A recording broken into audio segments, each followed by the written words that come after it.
DNA test was supposed to erase me. Instead, it made me a millionaire. They say rain at a funeral means heaven is crying. I call bull on that.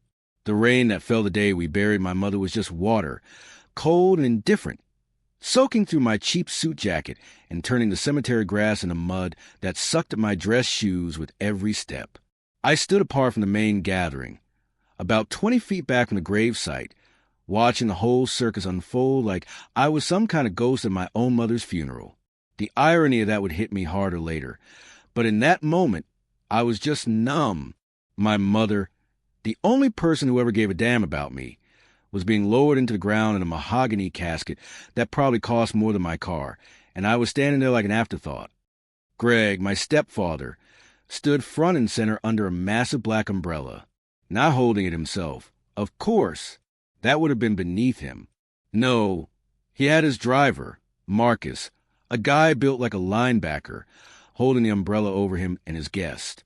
Because apparently, you bring a date to your wife's funeral when you are Greg Hartwell, real estate mogul and grade A son of a bitch. Her name was Tiffany. I had seen her around the house for the past year, always described as his personal assistant. She was maybe 25, 26 tops, wearing a black dress that was cut just a little too low and a little too short for a funeral. But what caught my eye, what made my stomach drop and my jaw clench so hard I thought my teeth might crack, was a necklace. The pearls. My mother's vintage pearl necklace. The one her grandmother had given her. The one she used to show me when I was a kid and tell me she was saving for my future wife. Those pearls had been in our family for 3 generations. And now, they were draped around Tiffany's spray-tan neck while she stood at my mother's funeral, looking bored out of her mind and playing with one of the pearls between her French manicured fingers like it was a fidget toy. I wanted to scream. I wanted to rush over there and rip that necklace off her neck and tell Greg exactly where he could shove his umbrella. But I did not. I just stood there, rain plastering my hair and my forehead, water running down the back of my collar, and I did not say a word, because that is what I had learned to do over 30 years of living in that house. Keep your mouth shut. Do not make waves. Do not upset Greg. The service was short. The pastor said the usual things about eternal rest and God's mercy, words that meant nothing to me, because if there was a God, he sure as hell was not paying attention to what was happening here. A few of my mother's friends dabbed at their eyes with tissues. Greg stood stone-faced, not a tear in sight. Tiffany checked her phone twice. When they started lowering the casket, I finally let myself cry. Not big heaving sobs, just silent tears mixing with the rain on my face where nobody could tell the difference. I thought about how Mom used to make me pancakes every Saturday morning, even after she got sick, how she always came to my soccer games in high school, even when Greg refused, how she would slip me $20 when I was broke and tell me not to tell Greg. She had been sick for 2 years. Cancer, the kind that starts somewhere and then decides to go on a tour of your whole body. She fought it hard, harder than anyone I have ever known, but in the end, the cancer won. And now she was gone, and I was alone with Greg, and somehow I knew things were about to get a whole lot worse. After the service ended, people started filtering back to their cars. Greg did not even look at me. He just turned, Tiffany still glued to his side, and headed toward his black Mercedes, the one with the vanity plates that read Hartwell, because subtlety was never his strong suit. I stayed until everyone left, until it was just me and the cemetery workers waiting to fill in the grave. I stood there looking at the casket one last time, and I made a silent promise to my mom that I would be okay. I had no idea how big a lie that was about to become. The house, the estate, was exactly as I remember it from my childhood. A sprawling colonial revival with white columns and a circular driveway, the kind of place that screamed old money even though Greg had only bought it 15 years ago when his real estate business finally took off. I had grown up in a 2-bedroom apartment before Mom married Greg. This place always felt like a museum to me, not a home. Too clean, too perfect, too much like Greg. I drove my beat-up Honda Civic past the iron gates and parked in the back, near the garage, where I always parked. Out of sight, Greg hated looking at my car, said it lowered the property value. I remember him telling me that when I was 17, Right after I bought it with money I had saved from working at the grocery store. Mom had been so proud. Greg had been disgusted. I walked into the kitchen entrance, my shoes squeaking on the marble floor. The house was quiet except for the sound of ice clinking in a glass coming from Greg's study. Of course, the man's wife just died, and he was having a drink. Not crying, not mourning, just drinking his top-shelf whiskey, like it was any other Tuesday. I should have just gone upstairs to my room. I should have packed a bag and left right then. But something pulled me toward that study. Maybe it was the need for closure. Maybe it was a hope that Greg would finally, for once in his life, show a shred of human decency. Maybe I was just a fool. The study door was open.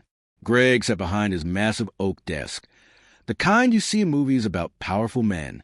He was not wearing his suit jacket anymore, just his white shirt with the sleeves rolled up and his tie loosened. The whiskey bottle, some expensive Scottish brand I could not pronounce, sat on the desk next to his glass. He was pouring himself another when I appeared in the doorway. He looked up at me, not with sadness, not with grief, with irritation, like I was a door-to-door salesman interrupting his evening. He told me to come in, his voice flat and cold. I stepped inside, and that was when I noticed the envelope on the desk. Manila, the kind that holds documents. Legal-looking documents. Greg did not waste time with pleasantries. He just leaned back in his leather chair, took a long sip of his whiskey, and told me that he had put up with me for 30 years. 30 years, he said, like it was a prison sentence he had finally finished serving. He said he did it for my mother, that he played the role of stepfather because she asked him to, but now that she was gone, the circus, those were his exact words, the circus was over. Then he picked up the envelope and tossed it across the desk toward me. It slid across the polished wood and stopped right at the edge. He told me to open it. My hands were shaking. I do not know why. Maybe I already knew what was coming. Maybe some part of me had always known. I picked up the envelope and pulled out the papers inside. DNA test results. The header read genetic paternity analysis in bold letters. I scanned down the page, past all the technical jargon and percentages, until I found a conclusion. Probability of paternity, 0%. 0. I read it 3 times. The room started to spin a little. Not because I was shocked that Greg was not my biological father. I had always suspected it. The math never quite added up, and Mom had always been vague about the timeline of when she met Greg. But seeing it there in black and white, in clinical, scientific terms, it hit different. It was not suspicion anymore. It was fact. Cold, irrefutable fact. Greg watched me read it with something that looked almost like satisfaction on his face. He told me that he had suspected for years. He said I never looked like him, never acted like him, never had his drive or ambition. He said the only reason he never did the test while Mom was alive was because it would have broken her heart. But now she was gone, and he did not have to pretend anymore. The weird thing was, I did not feel angry. I thought I would. I thought I would want to punch him or scream at him or tell him what a heartless bastard he was. But instead, I just felt empty, hollow, like someone had scooped out my insides and left nothing but a shell. Memories started flooding back. Every missed baseball game, every forgotten birthday. Every time he introduced me to his business associates as just his stepson, always with that little pause before the word like it left a bad taste in his mouth. Every Christmas where my presents were noticeably cheaper and less thoughtful than whatever he gave to Mom. Every conversation where he looked past me instead of at me. It all made sense now. I was not his son. I never had been, and he had spent 3 decades making sure I knew it without ever saying it out loud. Until now, I stood there holding those papers, and I realized something that hurt worse than anything else.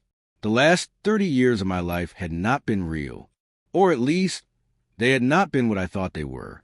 Every time I had tried to make him proud, every accomplishment I had hoped would earn me a pat on the back or a word of approval, all of it had been wasted effort. You cannot earn love from someone who decided from day one that you were not worth it. Greg was still talking. He told me that he had let me stay in the house after I turned 18 as a favor to my mother. He said most men would have kicked me out the day I graduated high school, but he was generous. That word, generous. Coming out his mouth while he sat there sipping whiskey at my mother's funeral was almost enough to break through the numbness. Almost. Then he stood up, walked around the desk, looked me dead in the eye and told me to get out. Just like that. Get out. This house, he said, was for his real family now. He made a gesture toward the doorway, and that was when I saw them. Tiffany and her son, some kid who looked about 12, standing in the hallway, watching the whole thing. Tiffany had changed out of her funeral dress into yoga pants and a tank top, still wearing the pearls, though she had her arm around her son, and she was looking at Greg like he was her hero for throwing me out. The kid just looked confused. I almost felt sorry for him. Almost. But mostly I just felt nothing. Greg put his arm around Tiffany and told me to be gone by morning. He said I could take my personal belongings, but nothing else. He specifically mentioned my car, said at least I would have that piece of junk to sleep in if I could not find anywhere else to go. Then he actually laughed. Not a big laugh, just a short, cruel chuckle that said everything about who he really was. I wanted to say something. I wanted to tell him that my mother would be ashamed of him. I wanted to ask him how he could stand there and disrespect her memory like this, hours after we put her in the ground. But the words would not come. My throat was tight. My chest hurt, and I realized I was on the verge of breaking down completely, and I was not about to give him that satisfaction. So I just nodded, turned around, and walked out of that study for the last time. The walk up to my room felt longer than it ever had before. Every step on that grand staircase, the one Mom used to love because it reminded her of Gone with the Wind, felt like I was climbing a mountain. My room was at the end of the hall, the smallest bedroom in a house with 6 bedrooms. Even that felt symbolic now. I grabbed an old duffel bag from my closet and started throwing things in. Clothes, toiletries, my laptop, a few books. It did not amount to much. 30 years of living in this house, and I could pack up my entire existence in one bag. That should have told me something a long time ago. The only thing I took that was not mine, technically, was a framed photo of Mom from my dresser. It was from before she got sick, before the chemo stole her hair and the cancer stole her smile. She was standing in the garden behind the house, wearing a yellow sundress and holding a basket of tomatoes, looking happy and healthy and so full of life. I stared at that photo for a long time before I wrapped it in a shirt and put it in the bag. I thought about taking other things. There were photo albums downstairs, videos of me growing up, things that belonged to Mom before she married Greg. But I did not have the energy to fight for any of it. I just wanted to leave. I just wanted this nightmare to be over. By the time I finished packing, it was dark outside. The house was quiet. Greg and Tiffany had probably gone to bed, or maybe they were celebrating in the master bedroom that used to belong to Mom. The thought made me sick. I walked down the stairs one last time, my duffel bag over my shoulder. I did not look back at the house. I did not say goodbye to anything. I just walked out the front door, something I almost never did, and headed to my car. The rain had stopped, but everything was still wet. The air smelled like earth and grass, and something else I could not name. Loss, maybe. If loss had a smell, it would be this. I threw my bag in the back seat, got behind the wheel, and started the engine. The Civic coughed to life, the check engine light glowing on the dashboard like always. I put it in drive and headed down the circular driveway toward the iron gates. As I reached the gates, I hit the button on the remote that would open them. They swung open slowly, and I drove through. In my rear-view mirror, I watched them close behind me with a loud clang that echoed to the quiet neighborhood. Final, definitive, the end of an era. I pulled over the side of the road, just past the gates, and sat there for a minute with the engine running. I looked back at the house, at the lights in the windows, at the perfect lawn, and the perfect columns, and the perfect life that had never actually been mine. For the first time since Mom died, I let myself really cry. Not the silent tears of the cemetery, but full-on, gut-wrenching sobs that shook my whole body. I cried for my mother. I cried for the father I never had. I cried for the life I thought I had been living that turned out to be a lie. I cried until there was nothing left inside me but exhaustion. Then I wiped my face with my sleeve, put the car back in drive, and pulled away from the Hartwell estate for the last time. I had nowhere to go, no family, no plan, no idea what came next. I was 30 years old, orphaned in the truest sense of the word, with a duffel bag of belongings and a broken-down Honda. I felt like nothing, like nobody, like I had been erased from existence. And in that moment, driving through empty streets with no destination in mind, I believed that was exactly what I was. Nothing, nobody, erased. I did not know it yet, but that feeling, that rock-bottom moment of complete despair, was going to be the turning point, not because I was strong or brave or resilient, but because when you hit bottom, when there is nothing left to lose, you finally stop being afraid. And sometimes that is when the real story begins. But I did not know any of that yet. All I knew was that the world had just shown me exactly how little I mattered to anyone, and I was too broken to even care anymore. The Sunset Motel was not the kind of place you stayed by choice. It was the kind of place you ended up when the universe had finished kicking you and wanted to make sure you stayed down. $49 a night, cash only, and they did not ask questions. The neon sign outside buzzed and flickered, the S and the T burnout, so it just read Unset Motel, which felt pretty accurate for my life at that moment. Room 14 smelled like cigarette smoke and desperation, with undertones of industrial cleaner that had given up trying to mask the decades of bad decisions that had happened within those walls. The carpet was a brown color that might have been beige once, stained with things I did not want to think about. The bed sagged in the middle like a hammock. The TV got 3 channels if you held the antenna just right, and the bathroom faucet dripped with a rhythm that kept me awake at night. Drip, drip, drip, like a metronome counting down to nothing. I had been there for 2 weeks. 2 weeks of eating ramen noodles on a hot plate I bought at a thrift store for $7. 2 weeks of applying to jobs online, using the free Wi-Fi from the diner next door. 2 weeks of watching my bank account dwindle down to numbers that made my stomach hurt.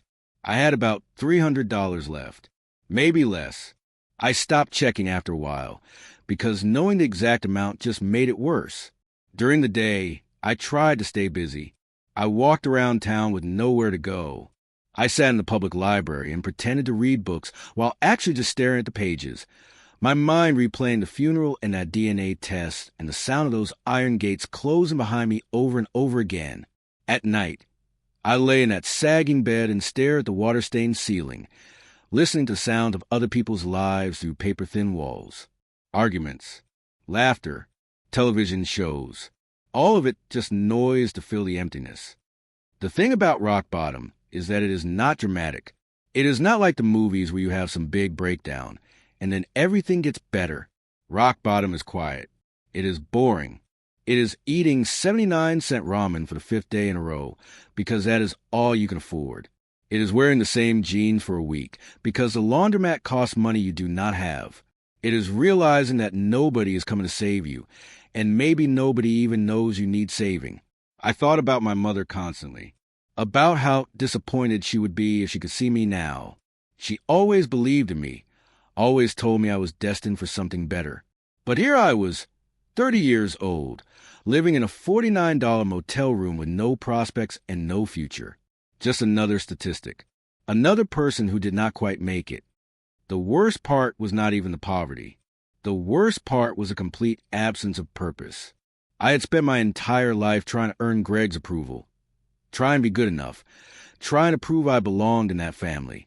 And now I knew it had all been pointless. You cannot earn love from someone who has decided you are not worth it. You cannot prove your value to someone who has already calculated that you have none. So, what was the point of anything? That was a question I kept asking myself as I lay in that motel room, listening to the faucet drip and the neon sign buzz outside my window. What was the point of getting up? What was the point of trying? What was the point of existing when the universe had made it abundantly clear that I was expendable? On day 15, I made the mistake of checking Instagram. I do not know why I did it. Maybe I was a glutton for punishment.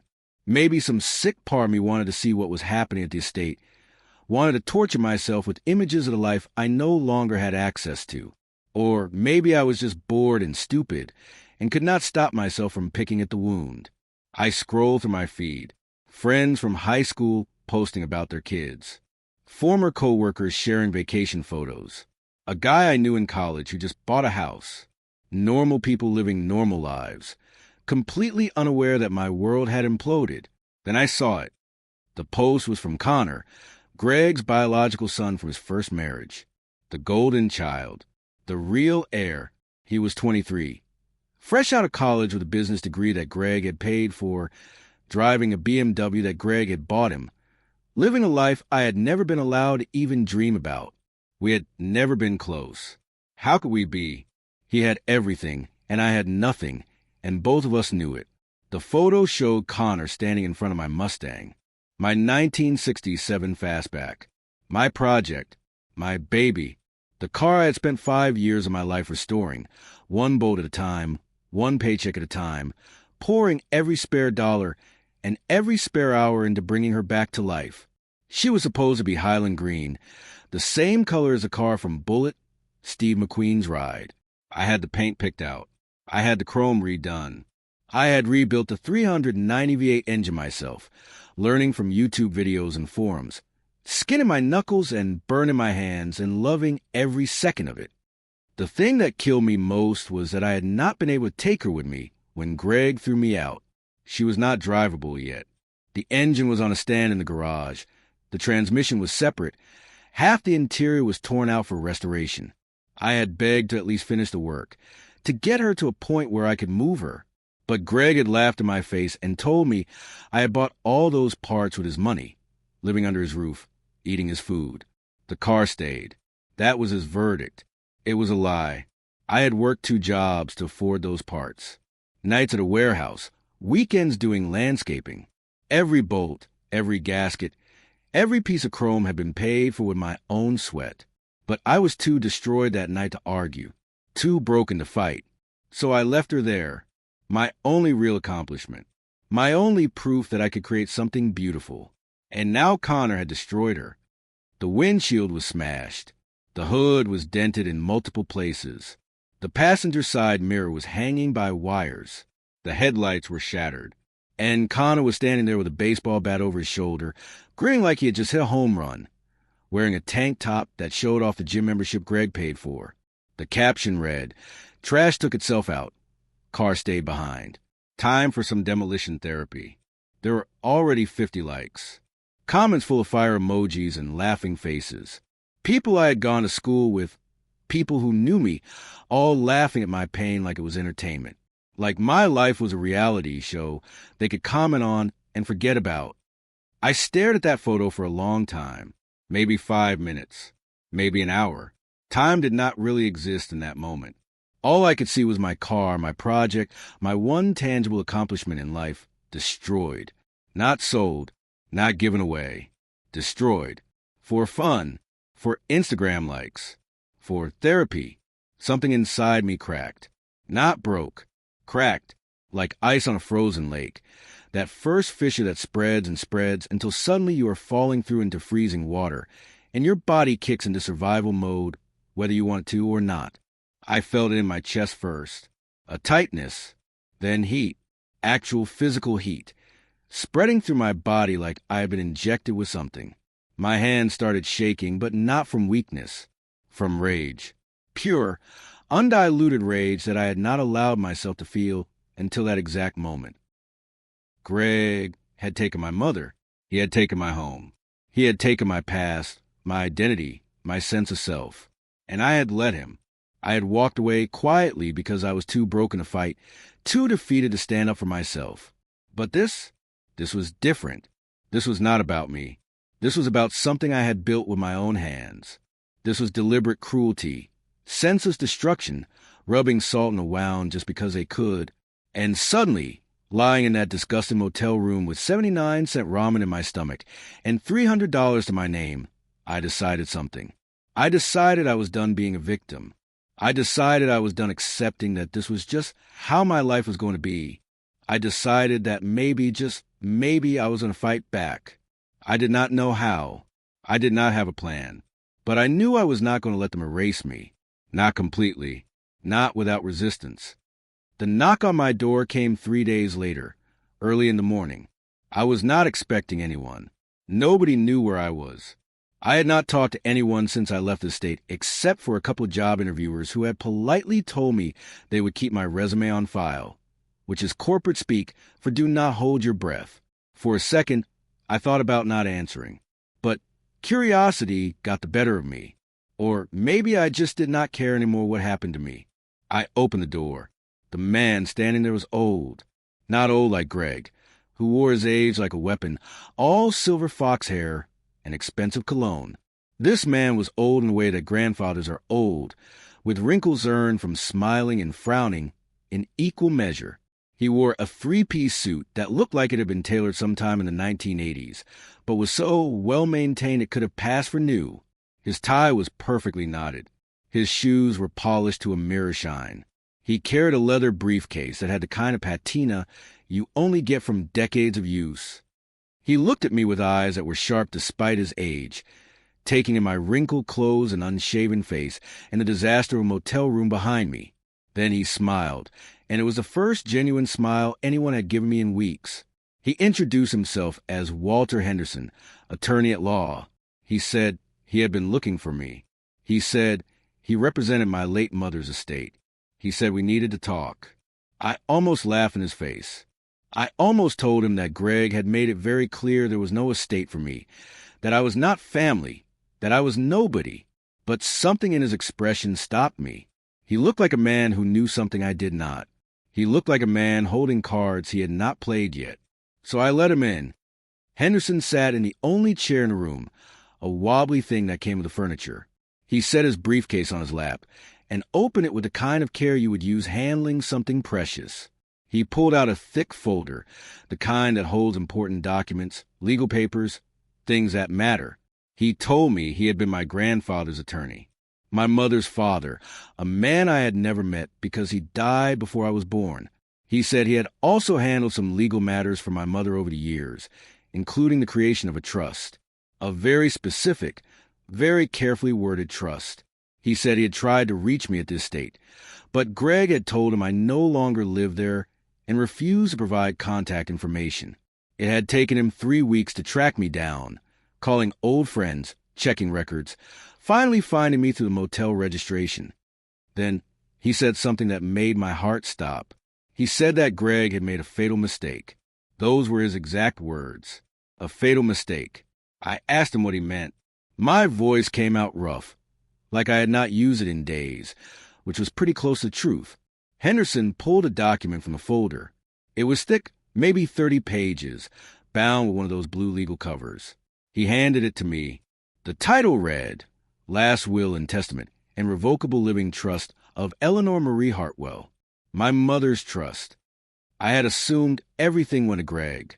That is how it works, right? Husband and wife. Everything goes to the surviving spouse.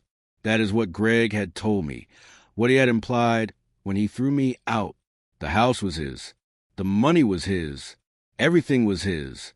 But Henderson told me that was not quite accurate. He told me that my mother was a very intelligent woman who understood exactly who she married. She loved Greg, maybe in her own way, but she was not naive. She knew his nature. She knew his priorities, and she had taken steps to protect me. Henderson walked me through it, his finger tracing lines on the legal document, translating the dense language into something I could actually understand.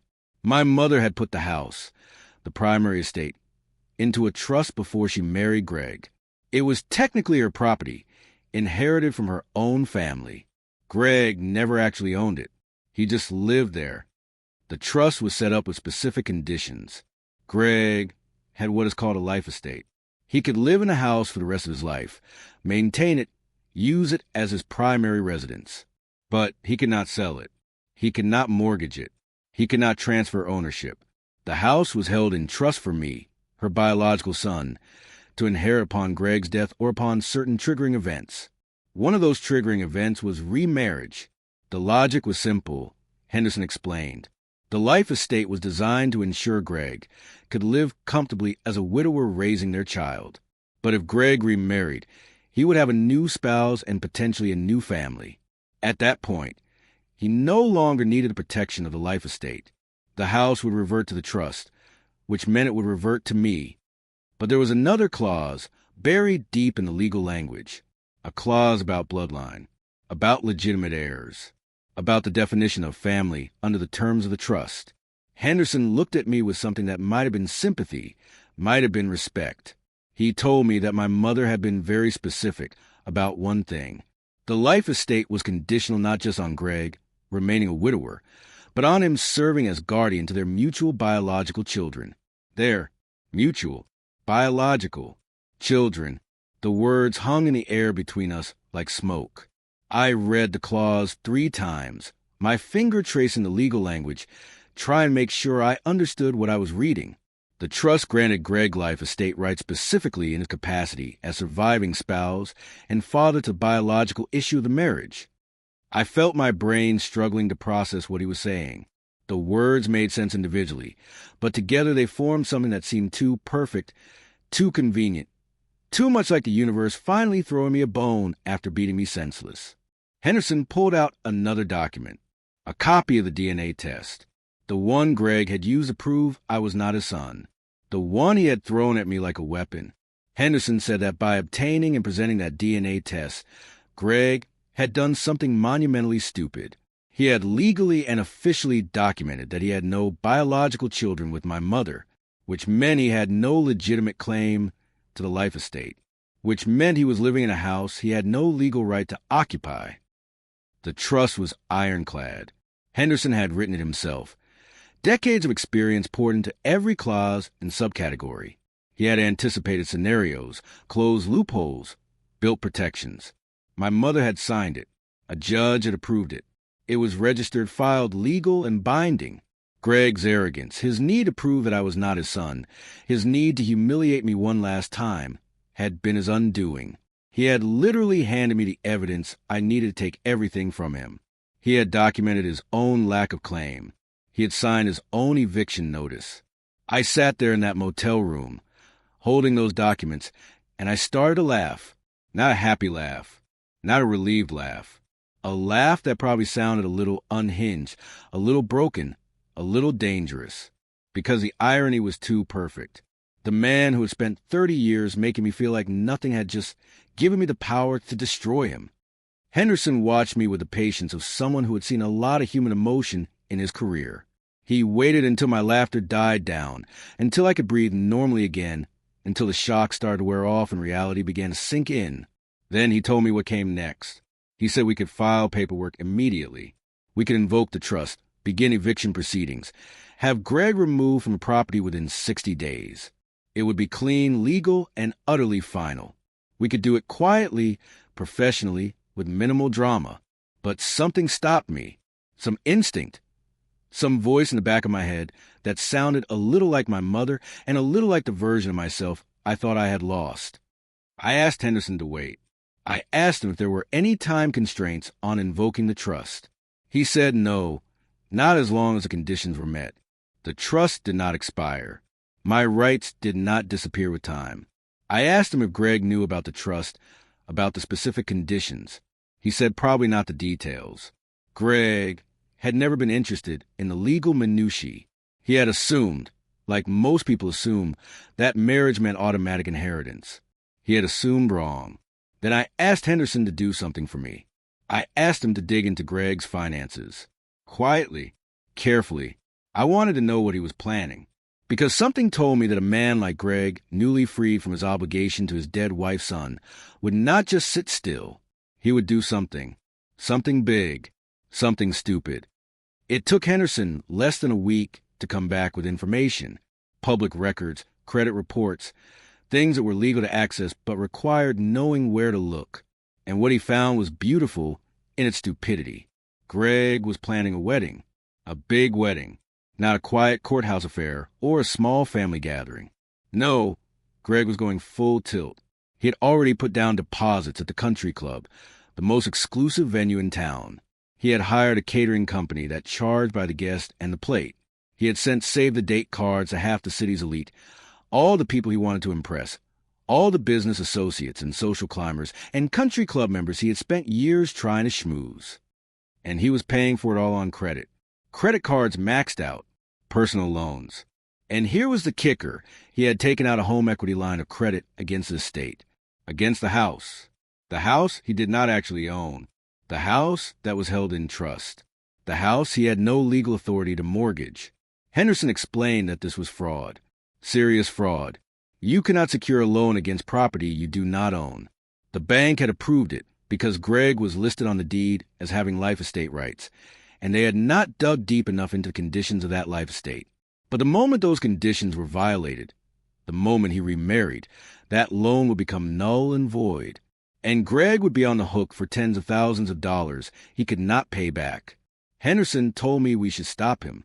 We should file the papers now, before he racked up debts he could not pay, before he committed more fraud, before the situation got worse. It was the responsible thing to do, the legal thing to do, the right thing to do. I looked at Henderson, this old man in his impeccable suit, this relic of a time when lawyers had codes and ethics and actually cared about doing the right thing. And I told him no. I told him to let it play out. Let Greg plan his perfect wedding. Let him send out invitations to everyone who mattered in this town. Let him spend every penny he could borrow. Let him build it up as high as possible. Let him stand up in front of all those people, in his expensive tuxedo, in that country club ballroom, and marry Tiffany, the woman who wore my mother's pearls to her funeral. And then, right when he thought he had won, right when he thought he had erased me from his life completely and started fresh with his real family, I would take everything from him, publicly, spectacularly, in front of everyone he had ever wanted to impress. Henderson looked at me for a long moment. His expression was unreadable. Then, slowly, he smiled. It was a small smile, professional, controlled. But I saw something in his eyes. Approval, maybe, or recognition. Like he was seeing something in me that had not been there before. Or maybe had always been there, but had finally been given permission to come out. He asked me if I was sure. He reminded me that revenge was not a good foundation for decisions. He reminded me that the high road existed for a reason. He reminded me that I could take my inheritance quietly, walk away clean, start a new life without drama or confrontation. And I told him I did not want the high road. I wanted justice. I wanted everyone who had watched Greg humiliate me. Everyone who had stood by while he treated me like garbage for 30 years. Everyone who had attended my mother's funeral and then ignored my exile. Everyone who had liked Connor's Instagram post. To see exactly who Greg really was. I wanted him to fall from the highest point possible so that everyone could hear the crash. I wanted his humiliation to be complete. I wanted him to feel, for one moment, the way he had made me feel my entire life. Small, powerless, erased. Henderson closed his briefcase. He stood up slowly, his joints creaking a little, and straightened his suit jacket. He told me he would prepare the paperwork. Everything would be ready, all the documents filed, all the legal mechanisms in place. All I had to do was say the word, give him the signal, and he would execute the plan. He paused at the door and looked back at me. He told me that my mother would be proud, not of the revenge, necessarily, but of the fact that I was finally standing up for myself, that I was finally fighting back, that I had finally realized I was worth fighting for. Then he left, and I was alone again in that motel room. After he left, I sat there for hours, just thinking. The sun went down. The neon sign outside started its nightly buzz and flicker. The faucet kept dripping its endless rhythm. But something was different. I was different. The emptiness I had felt for weeks, that hollow sensation of being erased, of not matching, had been replaced by something else. Purpose, direction, cold, calculating determination. I was not broken anymore. I was angry, and anger, properly focused, properly channeled, is one hell of a motivator. It can get you out of bed. It can make you shower and shave. It can give you a reason to exist when you thought all your reasons were gone. I pulled out my phone and looked at Connor's Instagram post again, the one with my destroyed Mustang.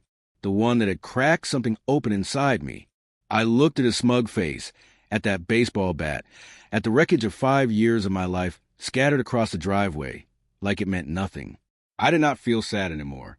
I felt focused, because that car that destroyed Fastback had served its purpose. It had woken me up.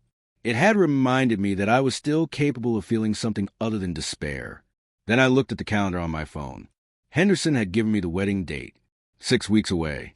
June 15th. A Saturday. Perfect weather for a garden wedding at the country club.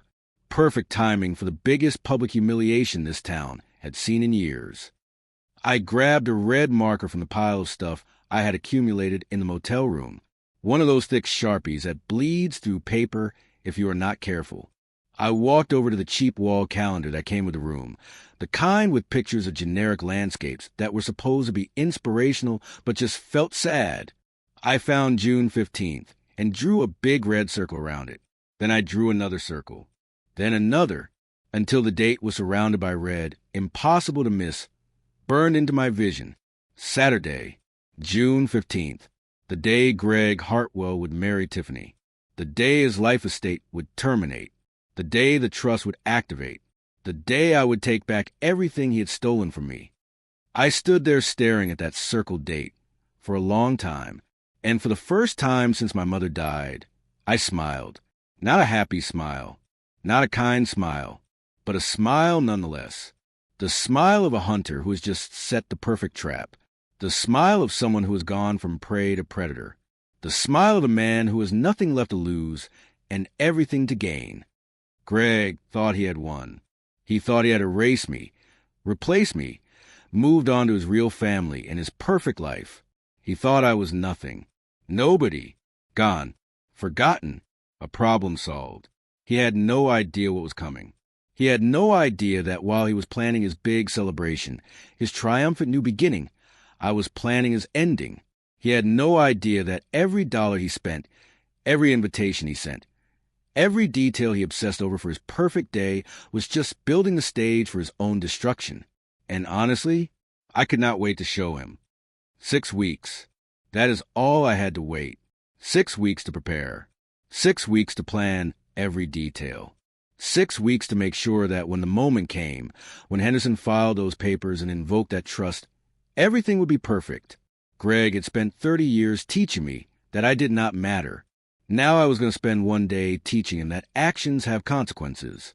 That cruelty has a price. That sometimes, just sometimes, the universe keeps score. I looked at that red circle on the calendar one more time. June 15th, the beginning of Greg's end. The moment my life would finally, truly begin. I was ready. The estate looked like something out of a magazine. White tents dotted the lawn, their peaks strung with lights that would twinkle once the sun went down. Round tables covered in cream-colored linens surrounded a dance floor that had been installed specifically for the occasion. A string quartet was setting up near the rose garden. Waiters in crisp white jackets were arranging champagne flutes on silver trays. The whole place screamed money, taste, and celebration. Greg had spared no expense. Of course he had not. This was his moment, his fresh start, his public declaration that he had moved on from the sad chapter of his life that included my mother and, by extension, me. This was not just a wedding. This was a statement. I pulled my Honda Civic into the circular driveway and parked it right in front between a Mercedes and a Lexus. The valet looked at my car like I had just tracked mud onto a white carpet, but he took the keys anyway. I was on the guest list. Henderson had made sure of that. I had bought a new suit for the occasion. Well, new to me. I got it at a consignment shop for $40, had it dry cleaned, and it fit well enough. Navy blue, simple, nothing flashy. I was not here to impress anyone. I was here for one reason only. The guests were already arriving, streaming out of expensive cars in their expensive clothes, all smiles and air kisses, and the kind of laughter that sounds the same at every upper-class event. I recognized some of them. Greg's business associates, members of the country club, people who had been at my mother's funeral and had not said a word to me then or since. They noticed me immediately. Of course they did. I was the ghost at the feast, the uncomfortable reminder of Greg's previous life. I saw them whispering to each other, heads leaning close, eyes darted my way, and then quickly away when I looked back. I walked across the lawn like I owned the place, which legally I did, but they did not know that yet. They thought I was crashing, or maybe that Greg had invited me out of some twisted sense of charity. Poor, pathetic stepson, too pitiful to even hate properly. Let him come. Let him see what real happiness looks like. The ceremony was set to begin in 30 minutes. I found a seat in the back row, far from the action but with a clear view of everything. The chairs were those white folding ones that rental companies use, dressed up with bows and flowers to make them look less generic. Every detail had been thought through, every aesthetic choice made with care. I wondered how much debt Greg had racked up for all this. Henderson had given me the numbers. The catering alone was $15,000. The flowers, another $8,000. The venue fee, the band, the photographer, the open bar. It all added up to a wedding that cost more than most people make in a year. And every penny of it was borrowed against a house Greg did not own. I sat there watching people arrive and take their seats, and I felt something I had not felt in a long time. Calm. Complete, absolute calm. Like I was watching a movie and already knew how it ended. The nerves I thought I would have, the doubt, the fear that something might go wrong, none of it materialized. I just felt ready. Greg arrived 20 minutes before the ceremony, holding court with a group of men in expensive suits. He was wearing a tuxedo, classic black and white, probably custom tailored. His hair was perfect, his shoes shined, his smile wide and confident. This was his day, and he knew it. He looked like a man who had won. Then he saw me. His smile faltered for just a second, just a flicker of something, surprise maybe, or irritation. But he recovered quickly. He excused himself from his group and walked over to where I was sitting, his gait casual but purposeful. He stopped a few feet from my chair and looked down at me with an expression that was hard to read. Amusement, maybe. Pity, definitely. He told me he was glad I could make it, that it took a big man to come celebrate someone else's happiness after everything that had happened. His tone was condescending, like he was talking to a child who had finally learned to accept reality. Then he leaned in a little closer and added that I could stick around for the reception if I wanted. The caterers always made too much food. I could eat on the kitchen staff schedule after the real guests had been served. Maybe take home some leftovers. His gift to me, he said, a final act of charity for his late wife's son. I looked up at him and smiled. Not a sad smile, not an angry smile, just a smile. And I told him that sounded great, but I was actually hoping to stay for the toasts. I had something I wanted to say. His expression shifted slightly. Confusion, maybe a hint of suspicion. But before he could respond, the wedding planner rushed over and told him it was time to take his position. The ceremony was about to start. Greg gave me one last look, something that might have been a warning or might have been dismissal, and then he walked away toward the altar that had been set up under the largest tent.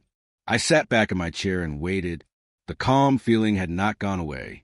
If anything, it had deepened. I felt like I was in the eye of a hurricane, that perfect stillness right before everything goes to hell. The music started. A piano, soft and elegant, playing something classical that I did not recognize. The guests all turned in their seats to watch the wedding party come down the aisle. Bridesmaids in pale pink dresses, groomsmen in matching tuxedos. Connor among them, Greg's golden child, looking smug and handsome and completely unaware of what was coming. Then came Tiffany. She wore a white dress that probably cost as much as my car, all lace and beading, and a train that 2 small children carried behind her. Her hair was up in some elaborate style, her makeup flawless, and around her neck, catching the afternoon light and glowing like they were lit from within, were my mother's pearls. I stared at those pearls and felt something shift inside me. Up until that moment, this had all been abstract, legal documents, plans, strategy. But seeing those pearls on her neck at her wedding, being worn like they were just another accessory she had picked up at a jewelry store, made it visceral, made it real, made it personal. Greg stood at the altar watching her come toward him, and his face had that expression men get when they're trying not to cry at their own wedding. Emotion, joy, the look of a man who thinks he has everything he ever wanted. The officiant was some friend of Greg's, someone who had probably paid $50 for an online ordination certificate. He started the ceremony with the usual words about love and commitment and joining together in holy matrimony. The guests were rapt, all eyes on the happy couple. The ceremony was mercifully short. None of that long-winded philosophical stuff about what marriage means. Just the basics. Do you take this woman? Do you take this man? The exchange of rings, simple gold bands that caught the light. And then the question everyone was waiting for.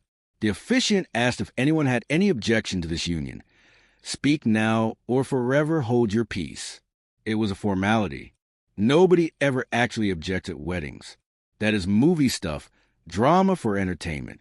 Real weddings, the question gets asked and answered with silence, and everyone moves on. I stayed quiet. This was not my moment. Not yet. The officiant smiled and moved on. He pronounced them husband and wife.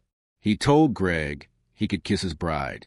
And Greg did, a long dramatic kiss that made some of the guests whoop and cheer. Tiffany's face was flushed, her smile enormous. They turned to face the crowd as the officiant announced them as Mr. and Mrs. Hartwell for the first time. Everyone applauded. The music started up again, something upbeat and celebratory. Greg and Tiffany walked back down the aisle together, waving at guests, stopping for hugs and congratulations. They were mobbed with well-wishers the second they stepped off the white runner. Everyone wanted to be the first to celebrate with them. I checked my watch. The ceremony had ended at exactly 3:47, which meant as of 3:47, Greg's life estate had terminated. As of 3:47, he was no longer a widower.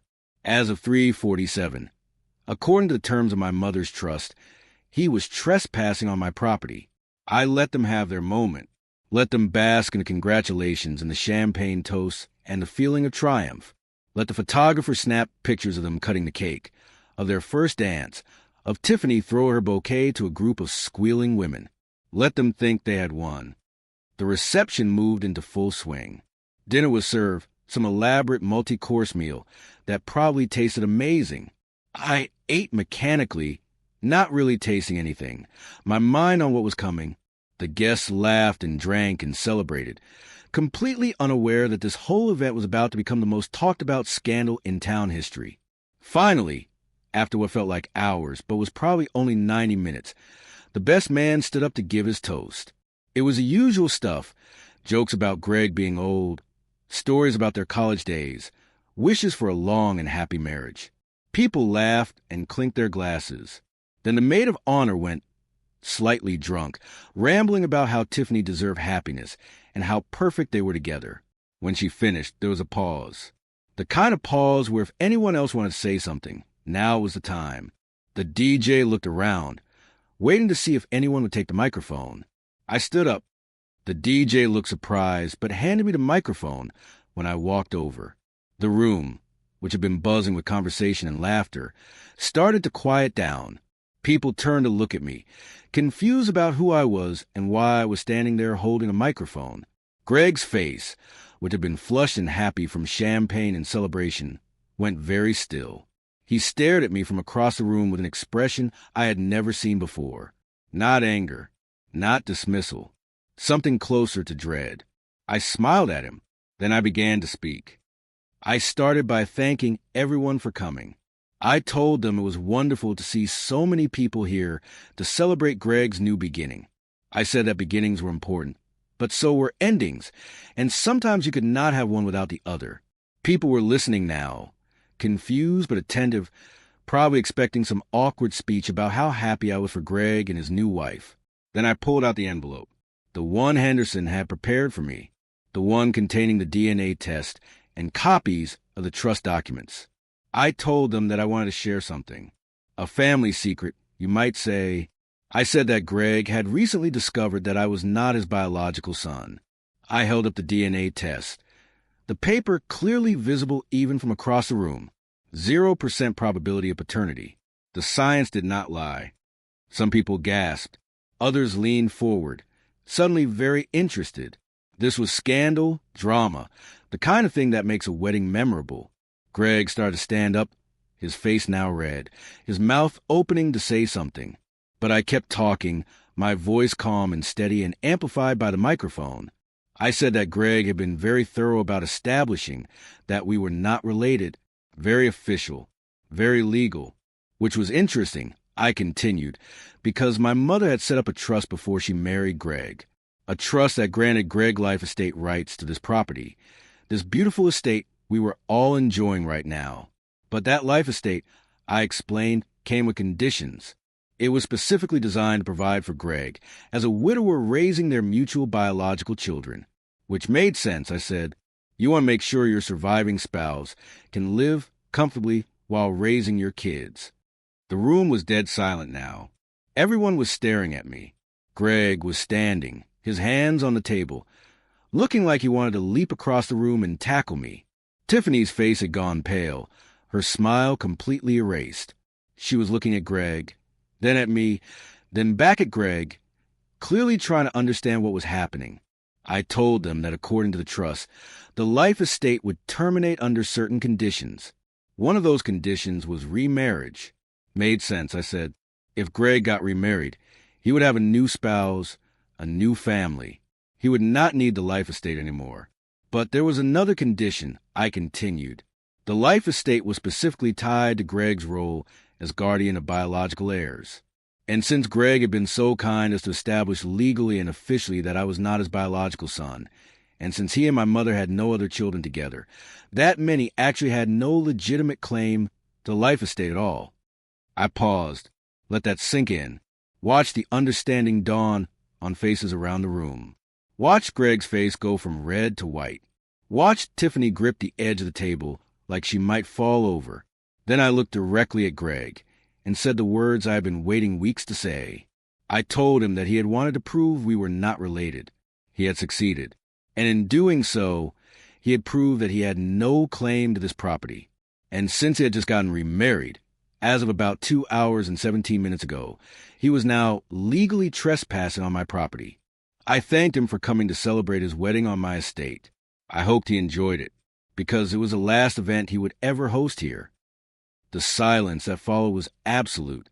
Not a cough, not a whisper, not the clink of a glass or the rustle of fabric. Just pure, complete silence.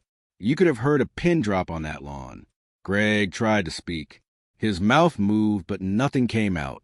He looked like a man who had just been hit by a truck and was still trying to figure out what had happened. Tiffany was crying, mascara running down her face, still in her wedding dress, still wearing my mother's pearls. Connor, the golden child, was staring at me with an expression that was part shock, part horror, like he was watching his whole world crumble in real time. Some of the guests were looking at their phones, probably already texting other people about what was happening.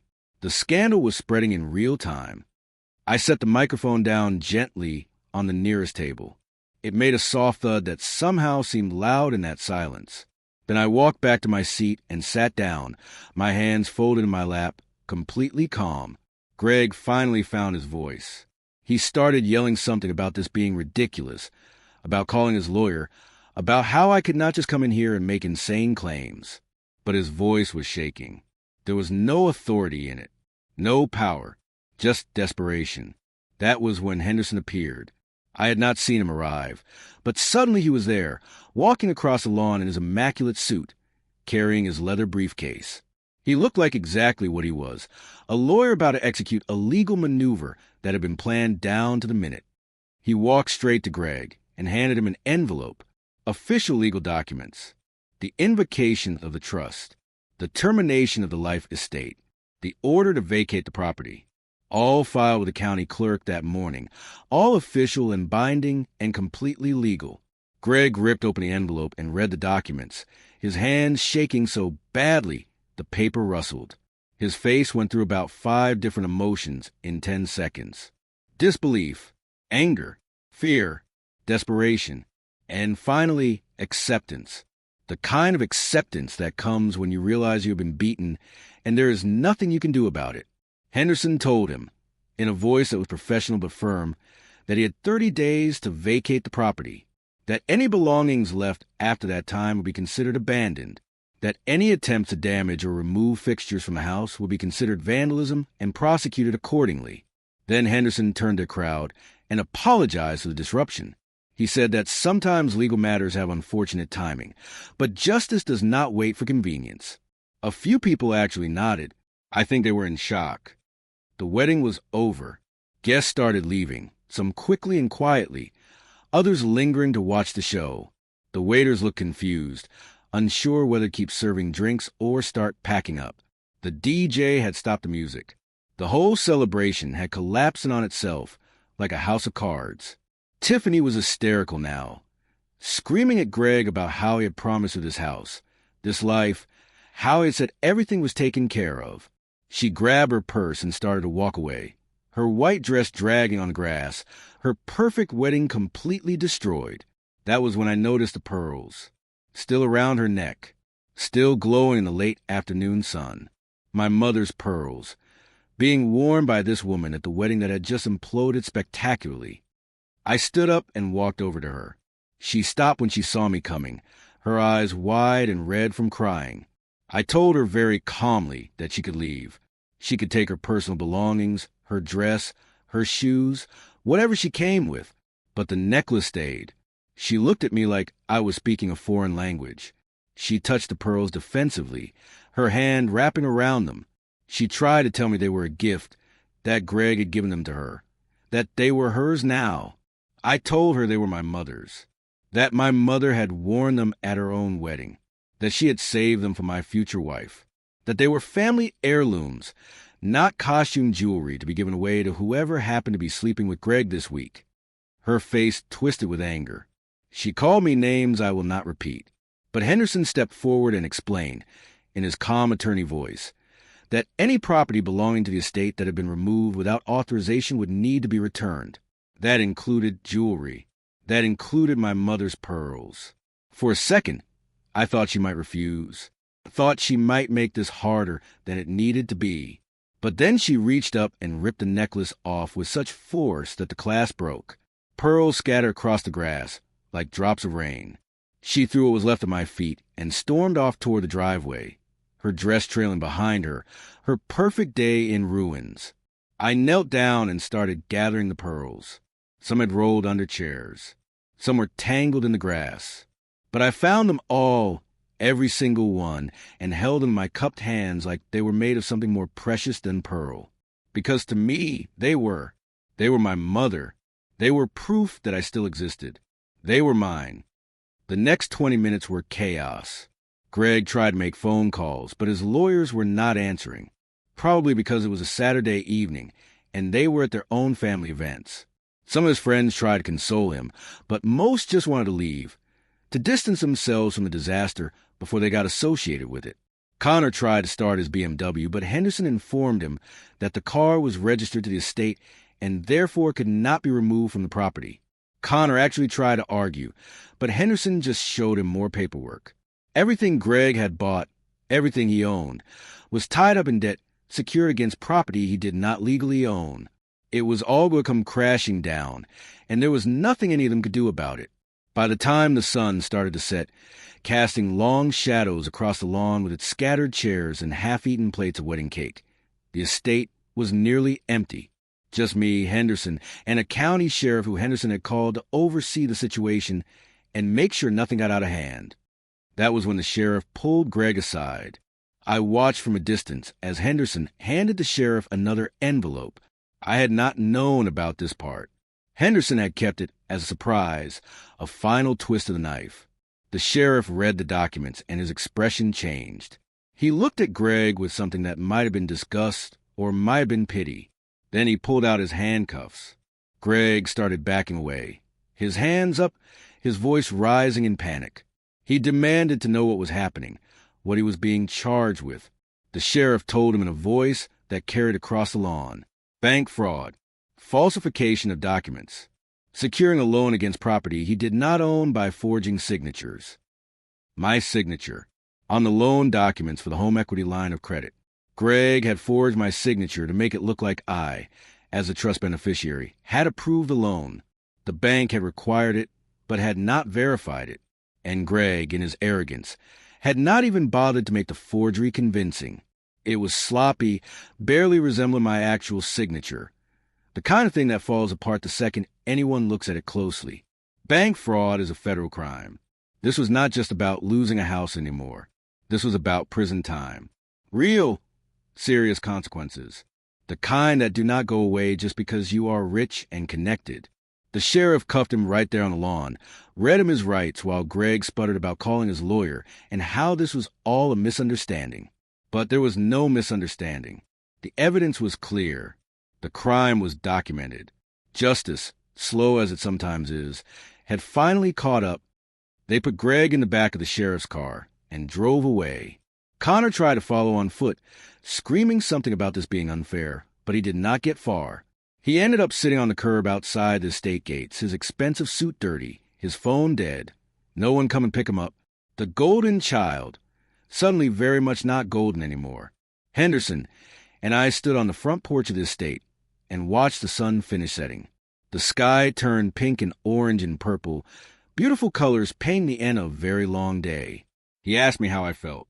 I thought about it for a minute and told him I felt tired. Not happy, not vindicated, just tired. He nodded like he understood. He told me that revenge rarely feels as good as people think it will, that justice and satisfaction are not the same thing, that I had won, legally and morally, but that winning sometimes just means you get to walk away rather than being crushed. I appreciated his honesty. Too many people would have congratulated me, told me I should feel great, acted like this was some triumphant moment. But it was not. It was just the end of something painful and the beginning of something unknown. Over the next few weeks, I worked with Henderson to settle everything. The house went up for sale. It sold quickly, even with all the scandal attached to it. Rich people do not care about drama if the price is right and the location is good. The money from the sale, after taxes and Henderson's very reasonable fees, was more than I had ever imagined having. Enough to completely change my life. Enough to start over. I used some of it to pay off my debts. The credit cards I had maxed out during those weeks at the motel. I bought a reliable car, nothing fancy, just something that would not break down every other month. And then I started looking for a house. Not a mansion, not an estate, just a house. I found it about 3 hours outside the city, near a lake my mother used to talk about. She had grown up near there, had told me stories about swimming in that lake as a kid, about how peaceful it was, how far away from everything. She had always said that someday she wanted to retire there, buy a little house with a view of the water, spend her days reading on the porch. She never got the chance. Cancer does not care about your retirement plans. But I could do it for her. I could buy that house, live in that peace, make her dream real even if she was not there to see it. The house I bought was small, maybe 1,200 square feet, with 2 bedrooms and a porch that faced a lake. It needed work, the kind of cosmetic fixes I could do myself. New paint, updated fixtures, some landscaping. But it was solid. Good bones, as my mother would have said. And it was mine, actually mine, paid for with money I had legally inherited through a trust she had created to protect me. I moved in on a Tuesday in late summer. The sky was clear, the lake was calm, and I stood on that porch with a cup of coffee and thought about everything that had happened. About Greg and his arrogance. About Connor and his cruelty. About Tiffany and those pearls. About my mother and the trust she had set up, the way she had protected me even after death. I had the pearls restaurant. A jeweler in town did it for a reasonable price, matched the original pattern, made them look exactly like they had when my mother wore them. I put them in a small wooden box that I kept on my dresser. I looked at them sometimes, especially on bad days, and they reminded me that I had come from somewhere, that I mattered to someone. That love, real love, does not disappear just because the person is gone. Greg went to prison. 3 years for bank fraud and forgery. Federal prison. Not the kind where you get out early for good behavior. I did not go to the sentencing. I did not need to see him one more time.